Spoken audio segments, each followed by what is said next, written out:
Суырдың қыз ұзатуы. Ел арасында суырдың қыз ұзатуы деген ғажап әңгіменің бар екені рас.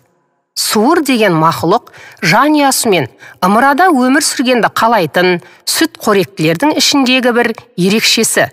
Қазақстанның орманды даласында, шөлді шөлейт жерлерде, таулы аймақтарда кездеседі. 15-20 жылдай өмір сүреді. Тіршілігінің 6 айын ұйқыда өткізеді.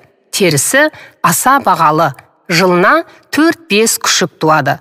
Олардың Алтай суыры, дала суыры, Аляска суыры, қызыл суыр, бурыл суыр, орман суыры, Гималай суыры дейтін түрлері бар. Ең бастысы, байырғы қазақ тиын текті осы мақұлықты киелі санайтын, қолдан келгенше өлтірмеуге тырысады. Сонымен бір жылы аңға шыққан ақсақ саятшы далада бетін басып жылап тұрған суырдың күшігін көріпті. Не жағдай екенін білгісі келіп, жақындап қараса, ол ізіне ертіп ала жөнеліпті. Табиғаттың тынысына құлақ қойған ел емеспіз бе? Аңшы суырдың баласының ізіне еріп отырыпты.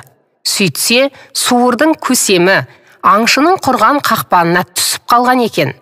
Айнала толған суыр, дәрмендері құрып, шарасыздықтан адам сияқты алақандарымен беттерін басып, егіліп, жылап тұр екен.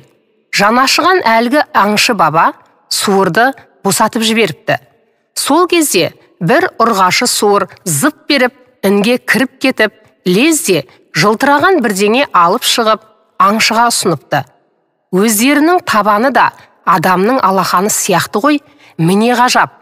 Аңшыны таң тамаша қалдырған нәрсе, әлгі суырдың ін түбінен алып шыққаны қой асығындай алтын екен. Адамнан зият мақұлық көсемін құтқарған адамға алғыс айтқан екен ғой. Басқаны білмедім, ет пен сүйектен жаралған пенде таулы, көрген жақсылығы үшін бір-біріне алғыс айтудан ада болған мына заманда, мен суырдың әуелде қыз кейпінде болған молық екеніне сенгім келеді.